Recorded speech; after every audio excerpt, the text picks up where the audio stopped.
Hello.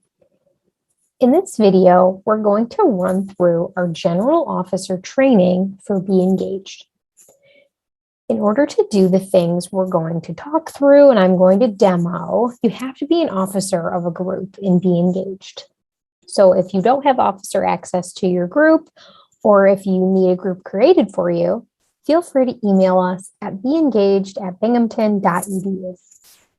Let's get started. After logging into Be Engaged, you're going to be brought to this home page, which is our home dashboard, which every user in Be Engaged sees.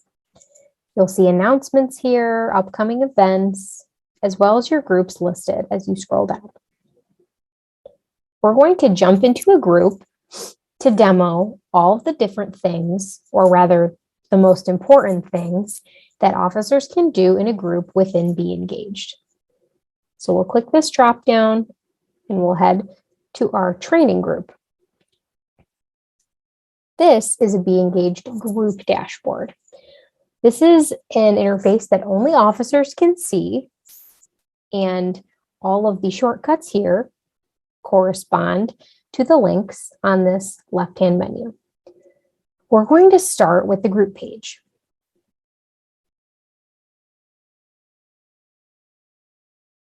Similar to a Facebook group in how it looks, the group page is only accessible to officers and members of a group.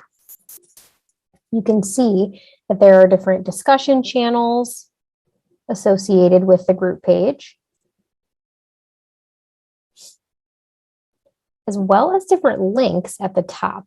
We're at the home here, where you can see some general group information, social links, officers, badges, and any subgroup tags members can join. You'll also see there's different links with corresponding information about the group, such as about, with the group's type, contact information and officers, group members, events, surveys, officers, and more. You can edit whatever is displayed on this top menu under the settings section, where you can check or uncheck these options up here to decide what you want on your group page, as well as decide on further settings and decide on your group tagline. You can also further customize what shows up on a group page by clicking into the little wrench icon. And you can decide on customization of each of the links that are displayed at this top menu. How you utilize the group page is really up to you. Other than making sure that the information there is correct, such as your group name and that you have a logo and a cover photo, your social media links are right, there really is no best practice with how to use the group page. It's up to you and your other officers to decide what's best for your group and how you'll utilize the group page. If you want to maintain engagement within Be Engaged, the group page is ideal for that. And that's where you would utilize these different channels to facilitate discussion, which you can create by clicking these three little dots and then clicking the Create Channel button. From here, you can decide if you want to create a public channel, open to everybody, officers and members alike, or a private channel open to select individuals. Let's head back into the group dashboard by clicking the Manage button. From here, we'll go to the Settings page underneath Dashboard to see the basic information about your group that you can edit or you can request that we update, as some of the fields are only available for admins to update. You'll also see you can upload a logo and cover photo, add other group information, and decide on basic settings, like whether to keep your group open or closed, or to deactivate your group. A quick note on opening or closing your group.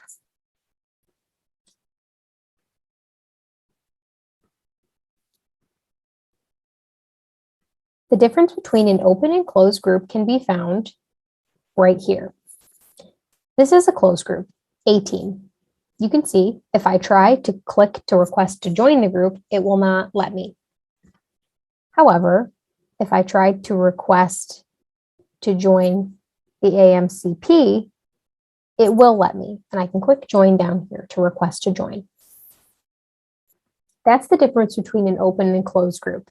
If you keep your group closed and be engaged, so that would be clicking yes next to close membership.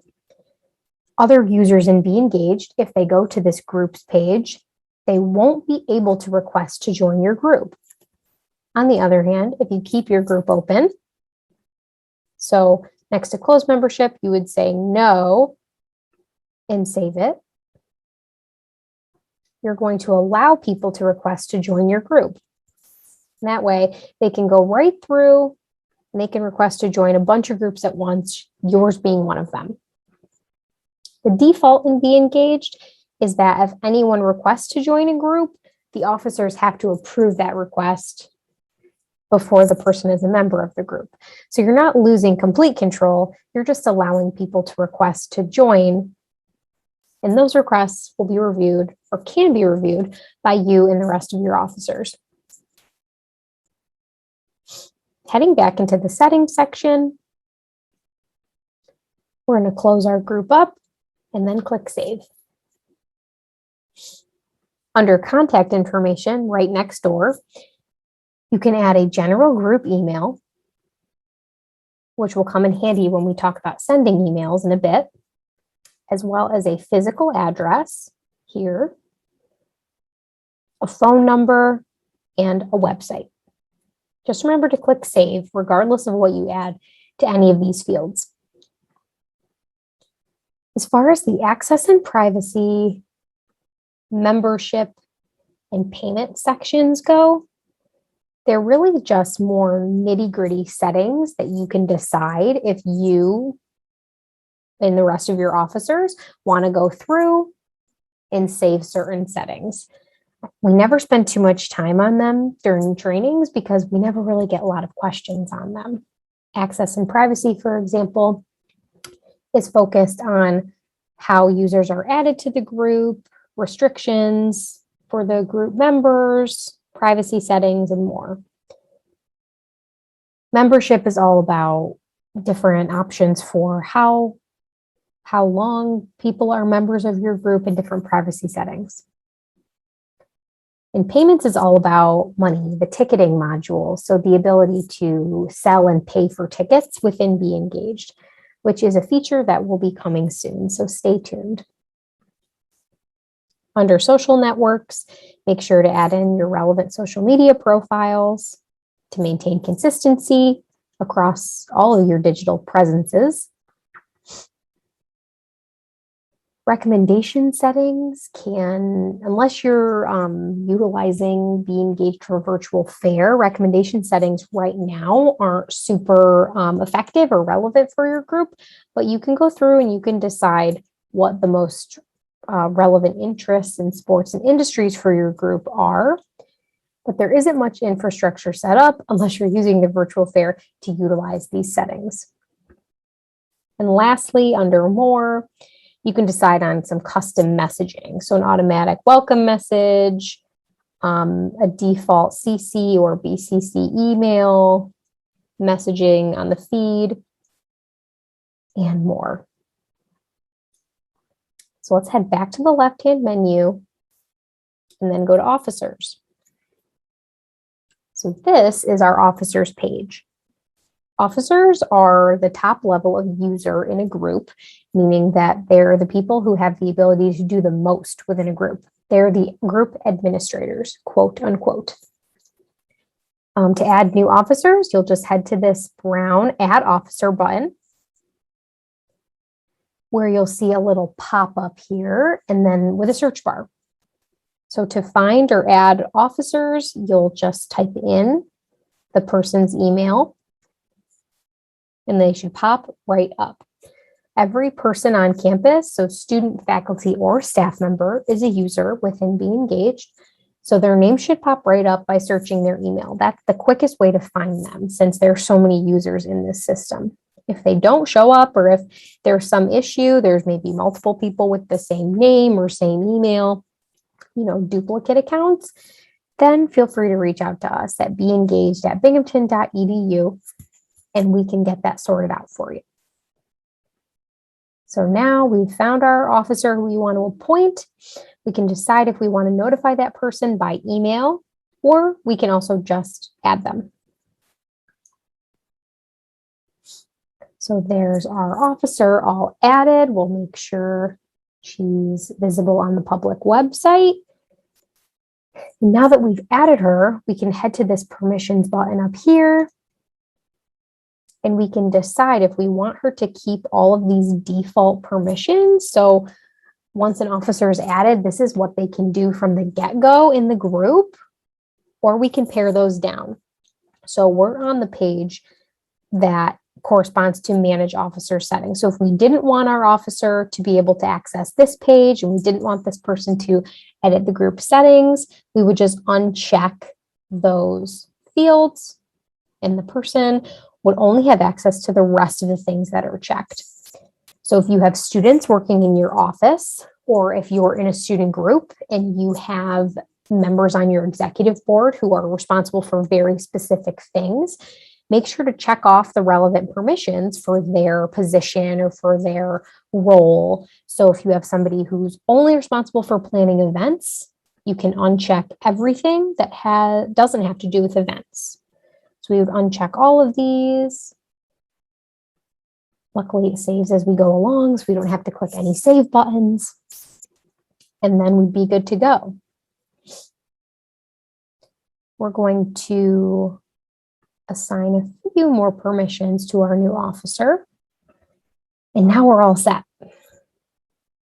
You can also click that notifications button after you've added new officers, or if you just start getting notifications that you don't want, and decide how you want to receive notifications from this group as an officer, or if you even want to receive any notifications. So that corresponds to the web, which is what we're in right now, email, which would be your Binghamton email, or mobile, which corresponds to the app for Be Engaged called Campus Groups, which I will touch on at the very end. From here, we're going to head down to the member section. So we can talk about how to add new members, how to organize members, and just getting you familiar with this, the lay of the land here. So a member is kind of that middle tier user in a group. Officers are the administrators with all of the permissions or however many permissions you designate to specific officers. And that middle tier is a member. So the benefits of being a member are having access to the group page, like I mentioned before, as well as having access to member-specific things. So within Be Engaged, there's a lot of ability to ensure that things are private or just for the specific people you designate them to. So whether that's like a newsletter that goes out that you just send to members, or whether that's member-only events, you can really lock down access rights and make this experience of being a member of your club or your group, your office, really special and really facilitate that sense of community and that engagement within Be Engaged. So that's kind of that middle tier. And you can add members to your group in a variety of ways. So to do that, you'll head to this Add Member button. And very similar to how we added officers, you have the same options here. So you have the same search bar where you can search for people.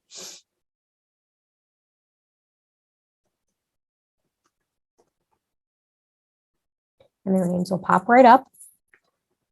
But you can also paste a list of emails in here. So if I had a bunch of emails, I'll just type a few to show you how the functionality works.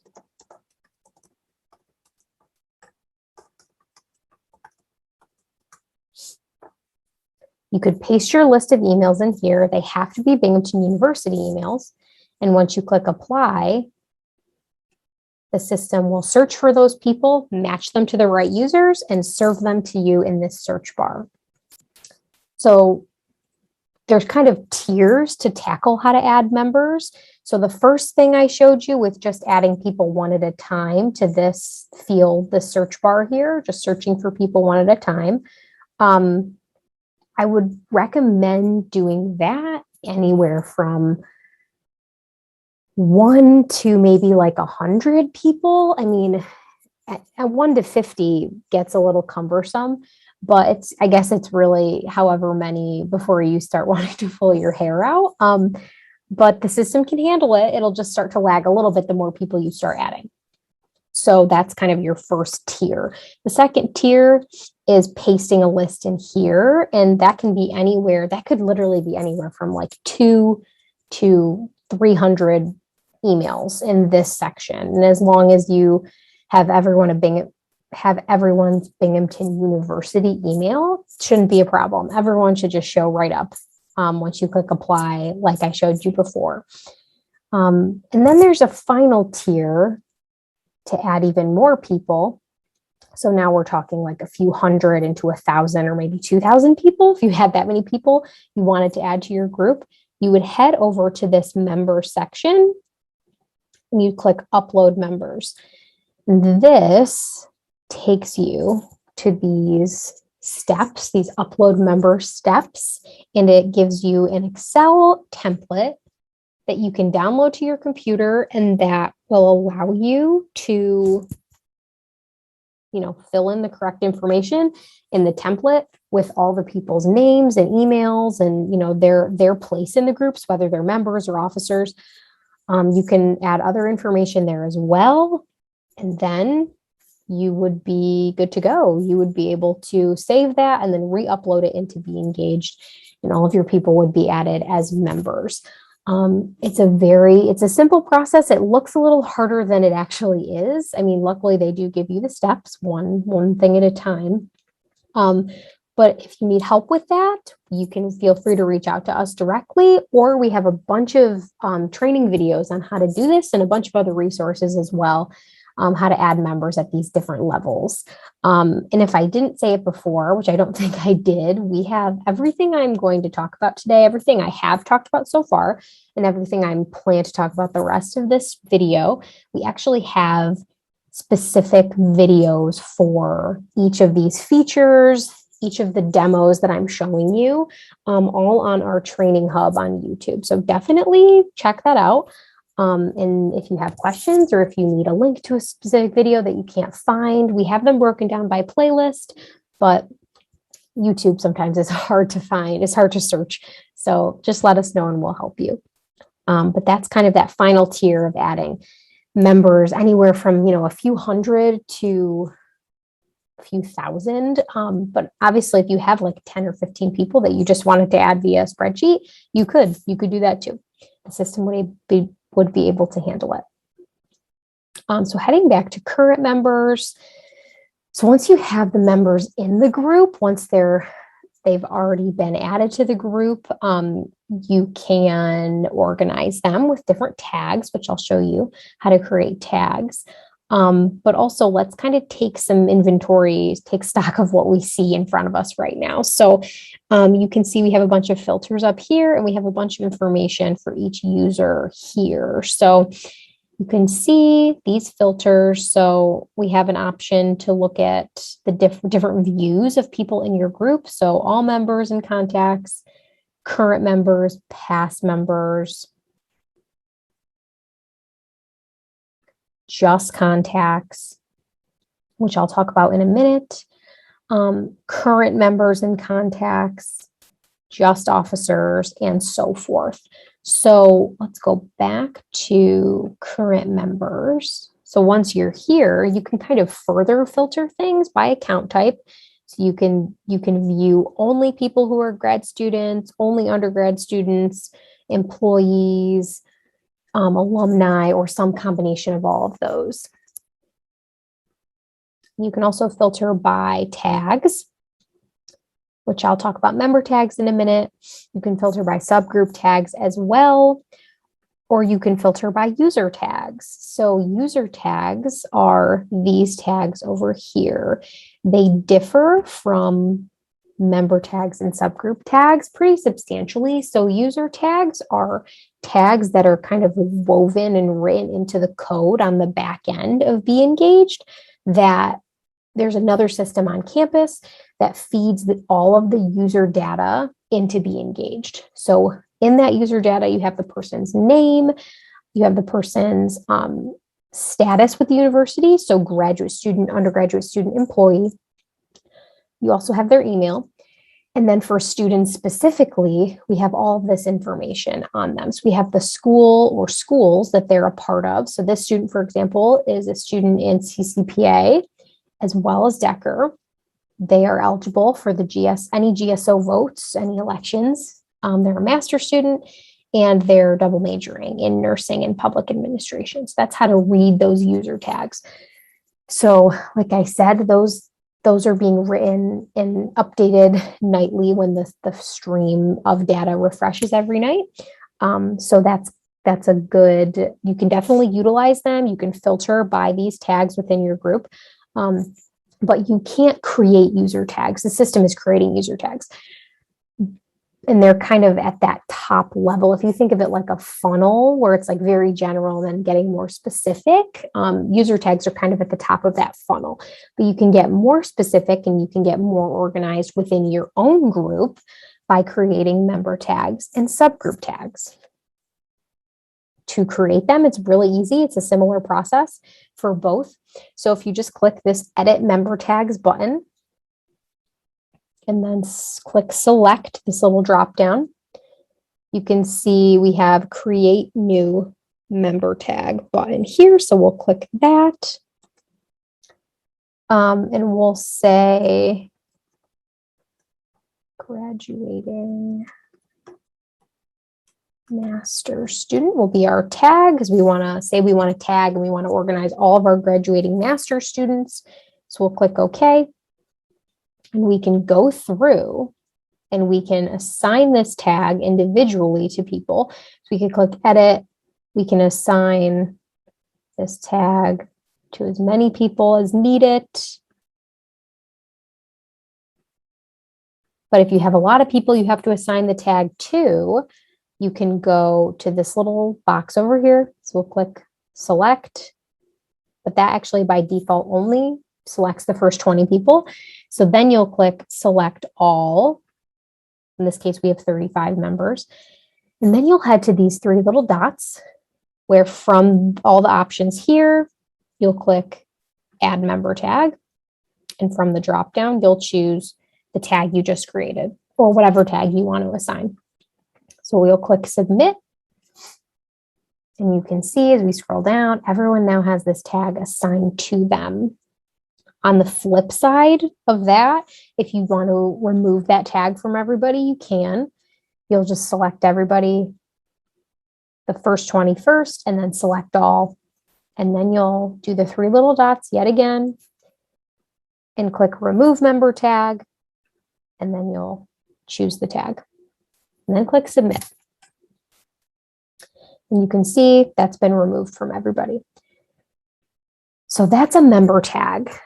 That's the process for creating it and assigning it. So the process for creating subgroup tags is the same, and I'll explain the difference between the two in 1 second. So the process is the same. You click edit subgroup tags, and from the drop down, you'll see the same option to create a new subgroup tag. So we'll say,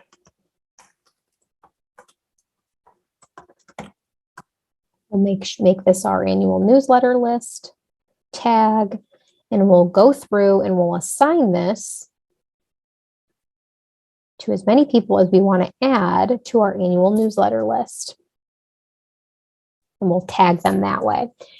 So this is a big difference between member tags and subgroup tags. Member tags, you can assign in bulk, which is what I showed you how to do. And we selected everybody. And we headed over here and we clicked remove member or add member tag and then remove member tag.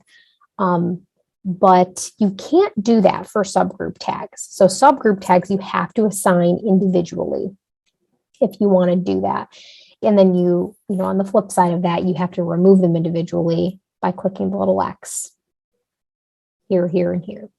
And I think that has to do that ability, or I should say disability, inability, has to do with the fact that the two tags function very differently. So the process for creating them and assigning them is almost identical, but they do function very differently. So member tags, which is that first tag we created up here, those are officer only tags. So only officers can see member tags. Because I'm the officer of this group, I'm the only person who needs to see these tags and needs to deal with them. So, it would probably just confuse people more to see that they're tagged a certain way, that they don't understand the shorthand.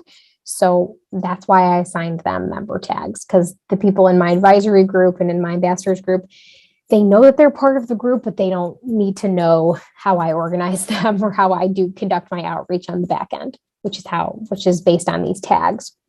On the flip side, subgroup tags, officers create them. So member tags, officers create them, but only officers can see them. Subgroup tags, on the other hand, officers create them, but everyone can see them. And you can opt into a subgroup tag. So the amazing thing about subgroup tags is that they could really help if you're trying to grow a newsletter list for the people in your group, because you can just have you can build out a ton of different tags. And then on that group page, which we were in a little while ago, there was a section which I briefly mentioned on that right-hand menu where members can opt into subgroup tags. So that's an easy way to opt into a newsletter list. You can build tags based on a newsletter list.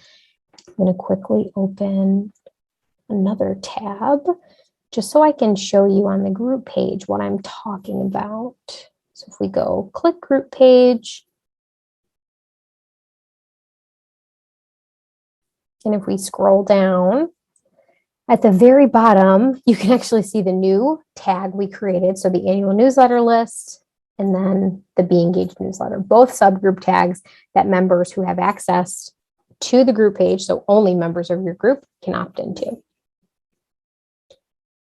So one last thing before we leave this section is talking about contacts. So a contact, if we're going with that theme of like the different levels of a user in a group, with the officer users at the top with the most capabilities and permissions, and the members in the middle, contacts would be at the bottom, because the only way a contact relates to a group is that the contact is on that group's newsletter list, meaning you can reach out to them if you want. You don't have to. But all of your contacts are here. So are right under this contacts list. So it'd be easy to select everyone, select all 300 people, and then click send email. But the thing to remember about contacts is, you can add contacts yourself. You can make members contacts or make contacts members really easily. Like this student here, I could click member and now they're a member, or I could click contact, now they're a contact. So it's that simple. It's very easy to do. You can also do it in bulk by selecting who you want to convert and then choosing either make member or make contact. But the important thing to remember is that the system rewards you for using it by giving you contacts. So what does that mean? So the system itself, every time you post on Be Engaged, whether you're posting an event and people are interacting with the event, maybe they logged on the event page, maybe they saw a form you sent out and they filled the form out. Every time they interact with your group in some way, they become a contact for your group. So that is amazing because it's rewarding you, like I said, for doing the things that are important to you. And you're getting rewarded for increasing exposure for events and for creating and sending surveys. But it's also good for them because then they're interacting on the platform. with your group and they're getting the information, or they will get the information because they've become a contact, and now you can add them right to your newsletter list. So that actually brings us into our emails feature. So we're going to filter by officers. We're going to email or schedule an email for all of our officers. So I'm going to select these people. Again, I could have chosen any of our tags or anything, but I'm just going to select officers, and I'm going to click send email, which brings us into the email section here where we have two options. We can go and use the email composer, which is the standard email form, which is what I'm going to show you today. Or we can go and use the email builder, which is the email feature most similar to a MailChimp or Constant Contact with templates that allows you to build out a newsletter. So in this video, we don't have time to run through that, but like I mentioned before, our training hub on YouTube has a ton of videos all about creating and scheduling newsletters and creating templates and how to utilize those. So definitely check those out. We're going to click Email Composer, which brings us into our basic email form here. So it really is just a long form. You fill out, you scroll down, and then at the end, you can send it or schedule it. And at the top, you see we have our list of recipients. We can add a CC or a BCC email in these fields if we want. We can send a push notification about our email to those users who have the app. We can decide who the email is coming from. So it can come from me, or it can come from our general email, which we set under our settings button. So that's where this comes into play.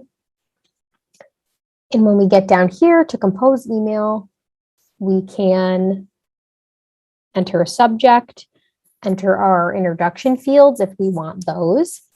We can add attachments, and we can start composing our email down here. So we'll say this is our upcoming events email. We're not going to do any introduction fields or any attachments, and we're going to ignore these templates here. So I always say the templates are great, and it's great that you can utilize templates in this email composer. You could theoretically build out a newsletter here, but the email builder is just far more user-friendly for that. So ignore the templates here. And if you want to build out a newsletter, go to the email builder, which I'll show you how to access and find we skipped that. We skipped that because we clicked email composer, but I'll show you kind of from the email section how to get there. So now we're going to type up our email. So once you're done typing up your email, you can mess with the effects. You can bold it, add some different colors. You can add links up here. You can actually paste in custom coding if you're interested in that. And you can also change the formatting as well. So if we wanted to make this a header, we could do that.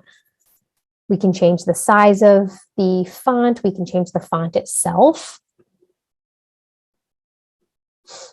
And we can do a lot more. So definitely utilize as much as you want to. Make it as creative as possible. Add images, add your signature, all that good stuff. And when you're done, you'll scroll down.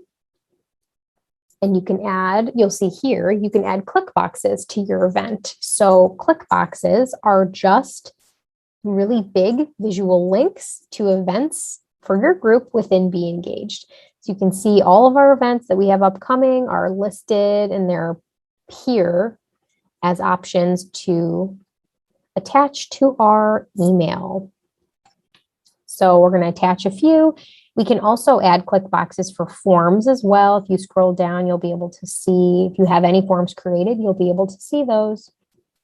And you can attach those to your email as well. And then you get down to the delivery section where you can send yourself a test email. You can save your email as a draft. You can save your email and send it immediately, or you can schedule it here. So regardless of what you decide, the system will make you preview it, which is nice. It'll force you to check your work before you do anything else. So we can see, okay, this is what it's going to look like. It's coming from our general email on this date. Here's the subject. And here are those click boxes. They really get people's attention. So if you want to make sure that you're sending notices about your events and people are seeing them, it's hard to miss. And you can see by adding click boxes, that's a surefire way of doing that. So we'll click close. And now that we're good here, we're going to schedule our email. So we'll schedule this for tomorrow at 9:30 in the morning. So once we're done, we'll click save and send, and we'll get confirmation that our email has been scheduled to send tomorrow at 9:30 in the morning. And if we click live opens and clicks, we'll see this is going to be the page where stats for our email will show up. So that's a big feature, a big part of this feature is the ability to see those statistics of, your open rate and your click-through rate, which if you click emails, you'll be able to see this at a high level. So you can see all the recipients for an email, the number of clicks, the number of opens, any unsubscribes. And also you just get a snapshot of, what the email was when you sent it. But you also, if you click opens and clicks right here, you can actually get a look person by person of how many times the person opened it. If they clicked on any links, you can use these filters up here, and then it'll show you if anyone hasn't opened it yet, and it'll show you links and all these other stats here. So it gets pretty granular. It's good if you have an email that you want to ensure that people see, but it definitely is a lot of information. And that also is presented, the similar data is presented in a different way under emails tracking. It's just based on person by person. It kind of takes you through. So it's pretty crazy the amount of data that you can get from a system, but everything can be tracked online. And like I said before, to find the email builder, to start an email from this section that we're in, you would click compose email right here. And you'd be choosing recipients first. So this is where those tags come into play as well, because you can see them. So if I wanted to send an email to my student ambassadors, those tagged like that, I would click that. And I'd click this compose email for selected groups. And I'd be brought to that same page we saw before, where you can choose between the email composer and the email builder. But this time, since we would theoretically be creating a newsletter, we would choose email builder, and then it'll bring you into the builder, which has a lot of the same features and a lot of the same, you have the same recipients page, and you have the ability to do a CC and a BCC, but really the only place it differs is in this setup and design section. So that's where you can decide, or I should say template and design, because setup is the same. If you go to template, you'll see you have the ability to choose from templates.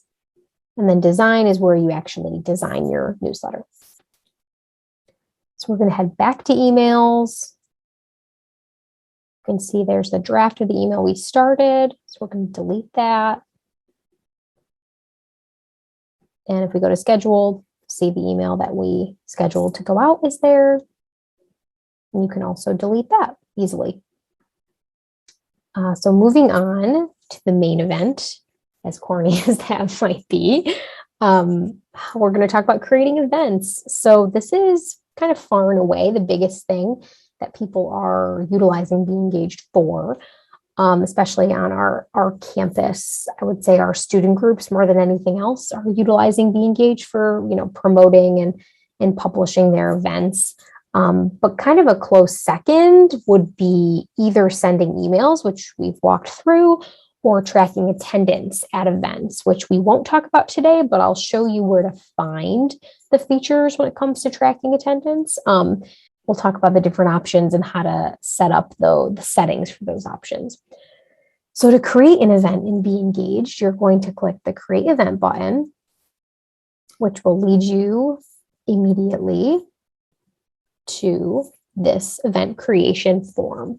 So this is a long form, and we'll walk through all of the important things. I mean, everything in here can be important, I guess, depending on the group and what you want for your event, but there is a lot in here. So I always start by saying the most important things, or the things you need more than anything else, are these fields with the red star. If I tried to create an event and didn't fill anything out, those fields would light up red. So those are the fields that you know you need. So we're going to say this is a movie screening for you students. The event type, it's in person. So we'll select in person. And then we get down to event tags. So if we click the drop down, you'll be able to see there's a ton of tags here. So you can also see that event tags do not have a little red star, but that doesn't mean that they're not important. I would say event tags are one of the most important things to utilize here because of the ripple effects of event tags. What do I mean by that? Event tags on the front end allow users to more easily find events.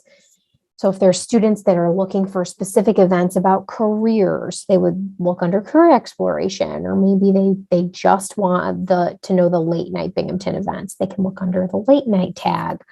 Or maybe they're really interested in politics. They can look under the political tag. So that's kind of the user side of it. On the back end, on the admin side, so what the school, different offices on campus and what the administration on campus can do with event tags is we can take events that are tagged a certain way, and we can take the data associated with those events, and we can affect change at the university based on that. So to kind of take it to the broadest and most important level. So if there's a bunch of events that are happening around mental health, or maybe around cultural groups, and we're seeing that those events are getting a lot of attention and getting a lot of people that are attending the events because the groups have added things to be engaged, they've added their events to be engaged, they've tagged them correctly, and they're getting a ton of people, they're tracking attendance the right way. The university can see that. The administration could think maybe more funding needs to be allocated for those kinds of events. So, the simple things you do when you're creating your event, they actually go a long way. They echo pretty far, these simple decisions you make. So all that to say, event tags are very important. So make sure you're utilizing the right ones. There's a ton in here, so there's definitely something that'll fit your event. For our example, we're going to choose film and movie, since this is a movie screening. And we're going to choose in person here. So moving on, organizing team, that's me, so we'll just leave it. For our event, we're going to say it's this weekend, this Friday to Saturday, from 8 p.m. to 12 a.m., so 8 to midnight. Scroll down. And then since it's in person, it's on campus, we're going to say it's on the Peace Quad for our location. If our event was virtual and there was a Zoom link or maybe a link for another software, another platform, we'd be able to put the link in here. We'd also be able to, if you didn't have a link generated already, you could click Create Video Conferencing. And you'd also be able to generate a link for Zoom or Teams, Google Meet, whatever you're using. And by default, the system is smart, and the system only shows that link when someone's logged in. They only show the link to people who are registered. So that would require, to get the link, you have to register, and it'll, be sent to their email. They'll get an email from the system confirming their registration. But they will also be able to see pretty easily in the system, once they're in there, where the event is online. So moving on to photo and flyers, you can The photo here, event photo, is the photo that's associated with the event under the events list here. So if I opened the events list, you can see the different photos associated with events. You can see all of these. Very nice. The flyer, on the other hand, is a photo that would be associated with the event if someone actually clicked into the event. So it's a whole other thing. So I would say your primary photo should be your event photo. Any flyers would be secondary. You can also attach more flyers under more details. You can designate if food is provided at your event. Under access and display, you can decide who is allowed to register for your event, as well as who can see the event. So I always say that these sections should match. So if everyone can register for the event, then everyone should be able to see the event theoretically. And you'd also want to display your event on that upcoming slider on the home page, which we saw when we logged in, for maximum exposure. And in order to have your events have even more exposure, you should definitely, if your events are open to everybody, you should definitely make sure that you decide and you choose these sections or these options in these sections. So choose everyone under who can register and everyone under who can see the event, because by doing that, you are allowing the system to pull your events into the Be Engaged events calendar emails that go out every single day to every student on campus, with a digest of today's and tomorrow's events. So that allows for exposure for your event in Be Engaged, as well as exposure for your event within students' inboxes. It'll show right up. So make sure that your event is open to as many people as possible. Keep it as broad as possible to get on those email lists. But like I said before, you can lock things down to just members or just officers or only specific people. So if you wanted just a group members event, you could say for who's allowed to register, only group members can see the event. And then you'd also uncheck it from the upcoming event slider, since you wouldn't want everyone to see it if not everyone can register. For this event, though, we're going to keep it open to everybody. Now we get into like the nitty-gritty sections. So registration and then advanced. So registration decides on the parameters of how people can sign up to come to your event. You can decide, the first question is if you even want to let people register. So you can decide yes or no. Yes brings up a bunch of other questions. No actually brings up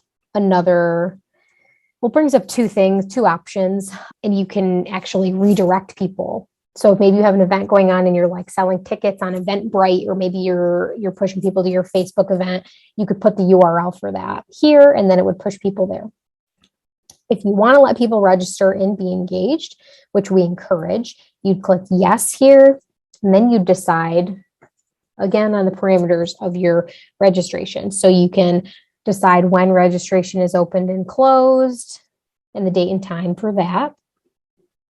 You can decide an attendance limit, so how many people can come. You can decide on how officers should be notified when people can't come. That's really more for like mandatory events.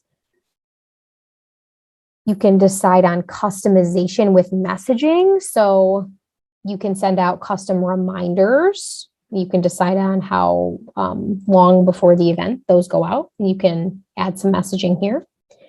Same thing with this section under the email confirmation.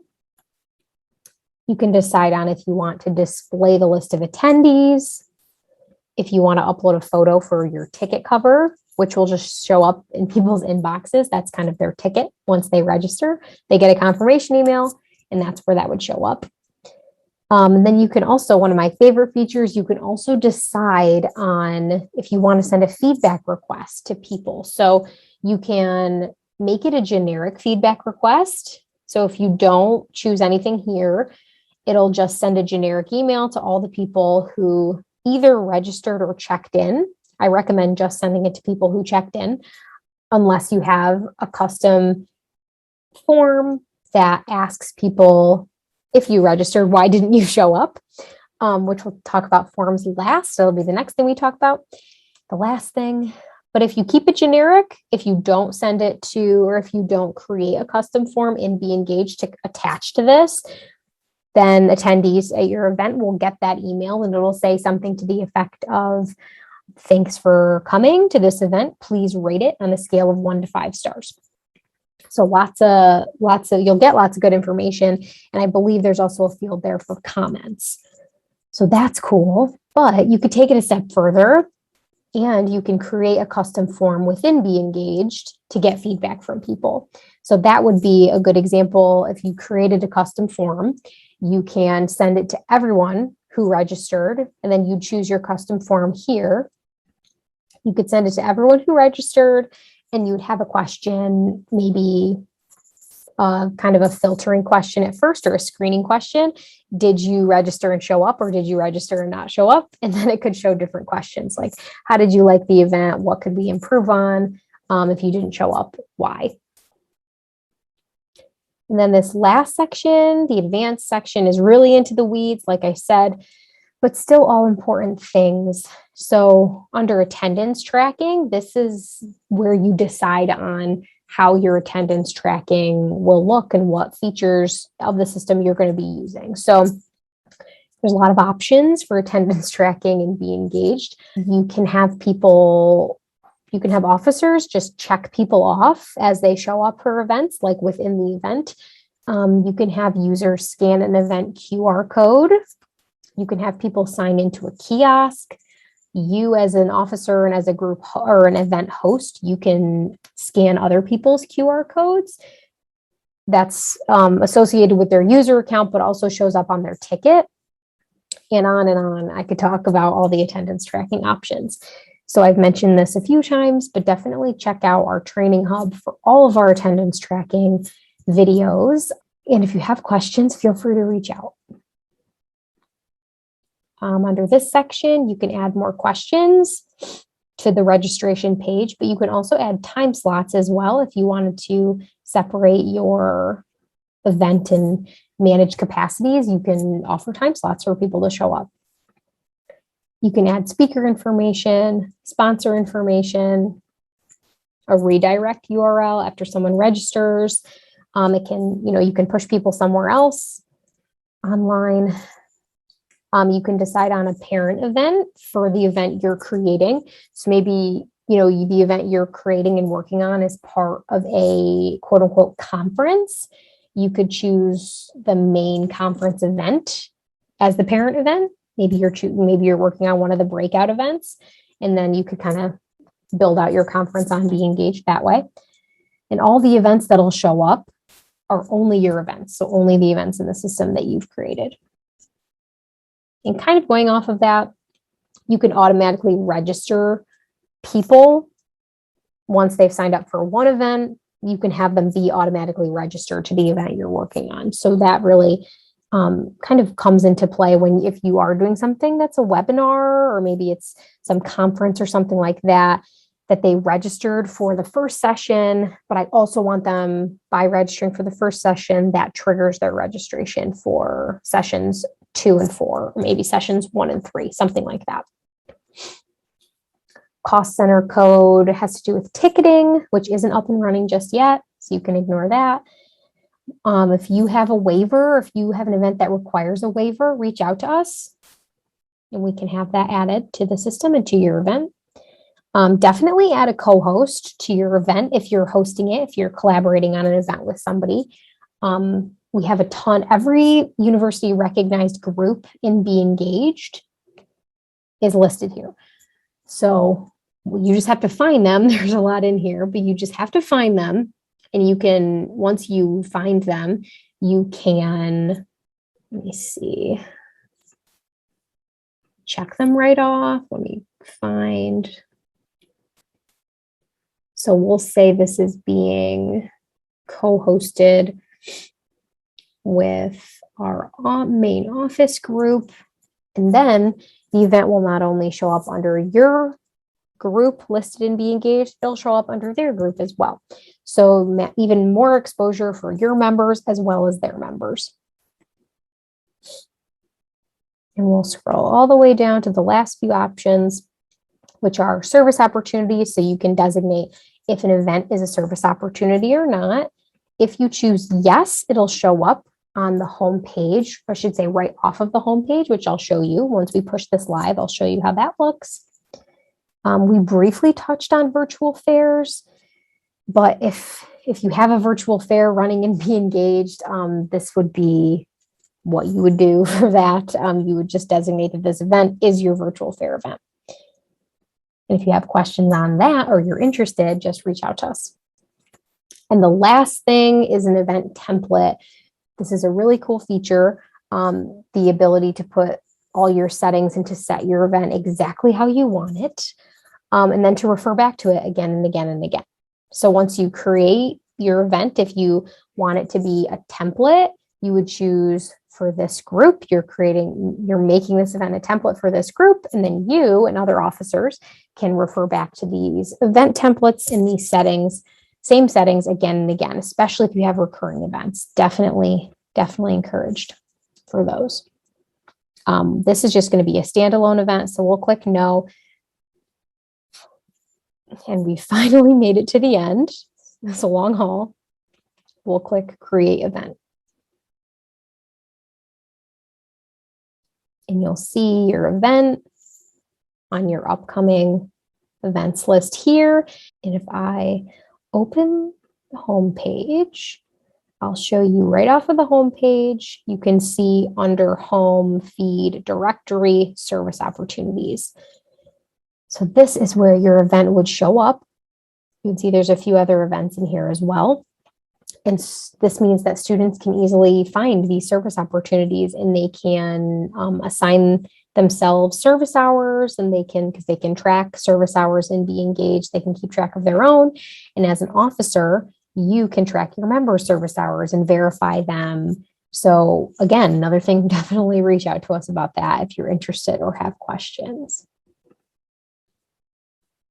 And the last thing we'll talk about is creating surveys and forms and Be Engaged.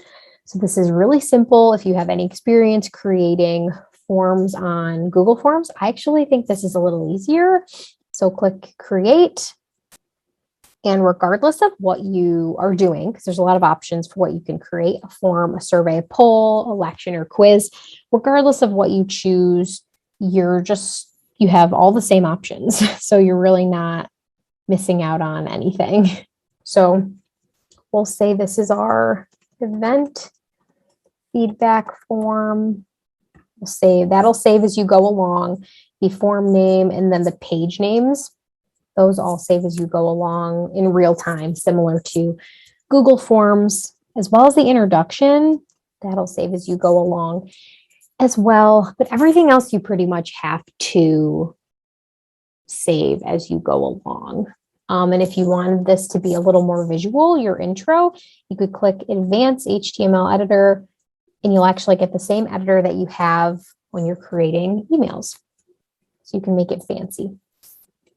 You just click Save again as you go along. We can bold all of that, click Save, and it'll bring us right back into the form builder.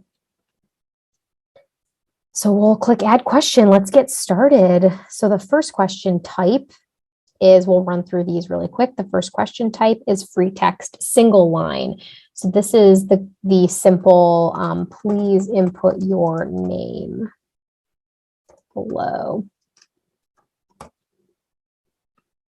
And then for text type, we'll choose text, and we'll make sure that's a mandatory question. All the settings under here pretty much show up under every question. There's a few things that change based on the question type, but you'll pretty much have the same options of adding instructions, attaching things, etc. So we'll click Save. And then our next question type is a multiple choice single selection. We have a multiple choice multiple selection question. So, you can only choose one answer in one. You can choose multiple answers in this one. We have a multiple choice drop down question as well. We have a free text multi-line question. So this is more of like a short answer, like paragraph response. So please tell us why you attended our event. And we'll say we want it to be text, and we can also set minimum word count or a maximum word count. Click mandatory, and we'll also click save changes. Our next question option is a file upload button, so people can upload a file. We have a calendar pop-up question. So similar to the calendar when that showed up when we scheduled our email, that'll show up there. We have a group list drop down. So this is what shows up on the front end, is basically a list of all the groups that are underneath a certain umbrella. So I'll choose essay. So please choose all the essay clubs you're a member of. Mandatory question, which you click save. You can see that just gives us a drop down of all the essay student association groups. So that was our group list drop down. We have a ranking question as well. We have an election question, so you can run your elections and be engaged. We have a ton of resources on how to do that, but it's super easy and pretty straightforward as well. You can find your candidates in the system by typing their emails, and you can add attachments and write-in options. There's just a lot you can do. You can add a signature question, which isn't fancy like Adobe, but it gets the job done. It'll just show that your name is in cursive. We have a quiz question. You can run quizzes. We have a user selector question, which is basically the same functionality of searching for candidates in the election question. You can just find people, type in their emails. We have a rubric question as well as a field binding or a binding field question. So now that we're done, we can preview our survey or our form by clicking the little binoculars up here. And you can see this is what your form will look like, which is great. Very simple. If we go back to edit, and if we go to the little wrench icon, this is where you can decide on further settings for your form. So you can add a description, some custom messaging, some more custom messaging here. So under that basic information section, instructions, you can decide on when you open and close your survey or your form, your election, whatever. You can choose a date and time. You can set a cap. Access rights, I would argue this is probably the most important section when you create your form, because it's telling the system like how people can fill the form out. So are you requiring a login? Yes or no? Are answers anonymous? Yes or no? Can answers be edited? We'll click yes. Will there be single answers, or can people submit more than one form? So we'll say yes for that.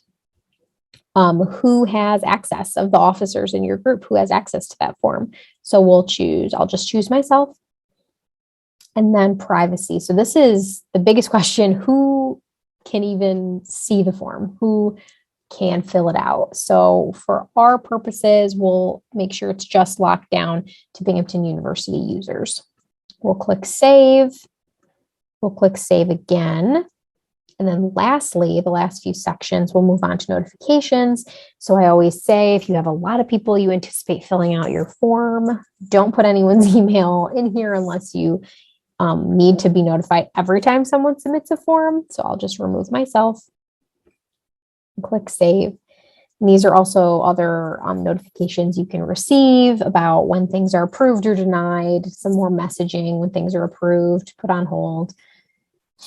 And then if you even want the ability to have things approved, because that's a feature of using this forms feature, you can approve and deny submissions. And if you want to hide the approval box, you'll just click hide, and then you'll click save. So that is it. That is it after an hour. Thank you for watching this video. We appreciate your time. And like I said before, we hope you check out our training hub on YouTube with all of our training videos. And if you have any questions, feel free to reach out to us at beengaged@binghamton.edu.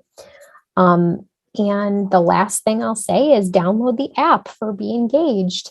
It's called Campus Groups, all one word, and it makes your life as an officer of a group easier. You can check people in using the app. You can easily access resources about the platform via the app. You can find your group easily on the app and edit things. So definitely check it out. And thanks again for watching, and we look forward to hearing from you soon.